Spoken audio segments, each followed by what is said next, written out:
আলোচনা সভা ও দোয়া মাহফিলের সম্মানিত সভাপতি, মুন্সিগঞ্জের গণমানুষের নেতা, সিরাজদি খান উপজেলা জাতীয়তাবাদী দলের সংগ্রামী সভাপতি, মুন্সিগঞ্জ 1 আসন থেকে যিনি সবচেয়ে বেশি ভোট পেয়ে, জনগণের ভোট পেয়ে জাতীয় সংসদ সদস্য নির্বাচিত হয়েছেন আমাদের সকলের প্রিয় নেতা জনাব আলহা শেখ মোহাম্মদ আবদুল্লাহ। এই সভার সঞ্চালক সিরাজদি খান উপজেলা জাতীয়তাবাদী দলের বিপ্লবী সাধারণ সম্পাদক এম হায়দার আলী ভাই। উপস্থিত 71-এর রণাঙ্গনের বীর মুক্তিযোদ্ধা, সিরাজদি খান উপজেলা বিএনপির সাবেক সভাপতি জননেতা জনাব আব্দুল কুদ্দুস ধীরন।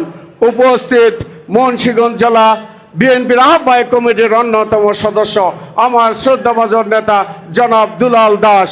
উপস্থিত সিরাজদি খান উপজেলা বিএনপির 2 সাংগঠনিক সম্পাদক হাজী নূর হোসেন এবং আমিনুদ্দিন চৌধুরী। উপস্থিত সিরাজদি খান উপজেলা বিএনপির নেতৃবৃন্দ এবং বিভিন্ন ইউনিয়ন বিএনপির সভাপতি সাধারণ সম্পাদক, সিরাজদি খান উপজেলা জাতীয়তাবাদী যুব দল, জাতীয়তাবাদী স্বেচ্ছাসেবক দল, জাতীয়তাবাদী ছাত্র দল, জাতীয়তাবাদী কৃষক দল, শ্রমিক দল, ওলামা দল, মহিলা দলের নেতৃবৃন্দ ভাইয়ের আমার আসসালামু আলাইকুম। এই জিয়ার আত্মজীবনীর উপরে যদি আলোচনা করতে হয়, আমাকে যদি সুযোগ দেওয়া হয়, আমি 2 ঘন্টা আলোচনা করে আমি শেষ করতে পারবো না। কিন্তু আমাকে সময় দিয়েছেন মাত্র 3 মিনিট। আমি এই 3 মিনিটে আমার বক্তব্য শেষ করব।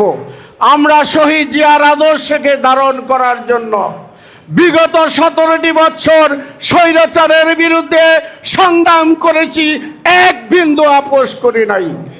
আমরা শহীদ জিয়ার আদর্শকে বাস্তবায়ন করার জন্য মুন্সিগঞ্জ 1 আসনে আমরা এমন একজন ব্যক্তিকে নিয়ে খুনি হাসিনার বিরুদ্ধে সংগ্রাম করেছি। আমাদের সেই সংগ্রাম মহান আল্লাহ রাব্বুল আলামিন আমাদের সংগ্রাম